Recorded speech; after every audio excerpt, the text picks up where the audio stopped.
Comment vas-tu? Bienvenue sur la chaîne La Femme Restaurée. Et aujourd'hui, nous allons parler de quoi? Du don de soi, de la générosité. Et aujourd'hui, nous avons eu la journée solidaire gospel à l'église, qui était de venir en aide aux personnes nécessiteuses, qui passent par des moments difficiles, voilà, des personnes en précarité, des SDF, des étudiants, des personnes au chômage. Et cet événement m'a vraiment touchée parce que des fois, quand nous avons un petit confort de vie, un train-train de vie, on peut oublier qu'il y a des personnes autour de nous qui souffrent réellement et des fois qui ne savent même pas qu'est-ce qu'ils vont manger de la journée. Et, euh, et c'est ça en fait, vous voyez le cœur de Dieu, de manifester l'amour. Parce que nous ne pouvons pas dire euh, aimer son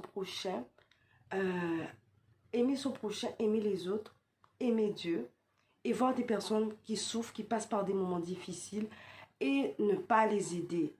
Entendre que la personne nous dise qu'elle a perdu son travail, qu'elle passe par le chômage et on est peut-être centré sur nous et on n'est pas sensible aux autres et on va pas aller vers la personne pour lui dire ok, j'ai entendu que tu as perdu ton travail, que tu es au chômage, que tu es étudiant, comment je peux t'aider? Est-ce que je peux t'apporter de la nourriture, des courses ou un peu d'argent à ma mesure? Comment je peux t'aider? Vous voyez, et ça c'est important en fait de manifester l'amour de Dieu, le cœur de Dieu.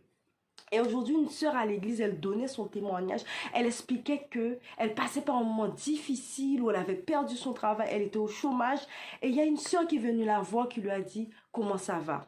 Non, mais vraiment, elle lui a dit, dis-moi comment ça va.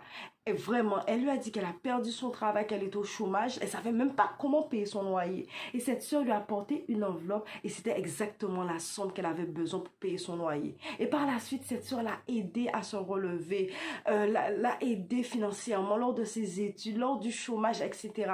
Et quand cette personne est sortie de la galère financière, a retrouvé du travail, a retrouvé une qualité de vie, cette graine que cette personne avait semée en elle l'a poussée à ouvrir une association pour aider les jeunes, pour payer la scolarité à des personnes qui étaient en difficulté, les étudiants.